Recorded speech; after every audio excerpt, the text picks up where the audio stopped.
പഴയ ലെവലിലേക്ക് വരാൻ വളരെ ബുദ്ധിമുട്ടാണ് വലിയ സ്റ്റുഡിയോ. അഥവാ വന്നാൽ തന്നെ ഇപ്പം കാശുള്ളവരാരെങ്കിലും എടുത്താൽ ആ പഴയ എംബ്ലം വെച്ചിട്ട് ഇവിടെ എന്തെങ്കിലും റെസ്റ്റോറൻറ്റോ ലോഡ്ജോ മറ്റൊന്ന് ഇത് നിലനിർത്തിയിരുന്നെങ്കിൽ വേറൊരു വിഷയം കൂടെ ഉണ്ടായിരുന്നു.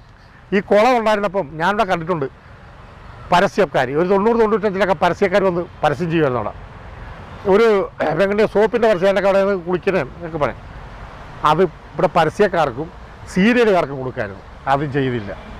വളരെ ഒരു എന്ത് കിട്ടിയവർ അടിച്ചു മാറ്റിയെന്ന് പറഞ്ഞ പോലെ ഇതെന്തോ വെറുതെ കിട്ടിയ ഭൂമി പോരാ, നിസാര വിലക്ക് പോയി പലരും.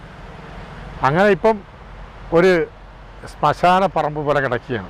ഇതിനകത്ത് നമ്മുടെ സർക്കാർ, കേരള സർക്കാരിന് അന്ന് കാശുണ്ടാക്കി കൊടുത്തത് മദ്യ കച്ചവടവും ലോട്ടറി കച്ചവടവും അല്ല. PK കുഞ്ഞ് സാഹിബ് 57-ലാണ് ലോട്ടറി കൊണ്ടുവന്നത്. അന്ന് ലോട്ടറിക്ക് 50 പൈസ രൂപയൊക്കെ അന്നൊന്നും വിറ്റ് പോയില്ല.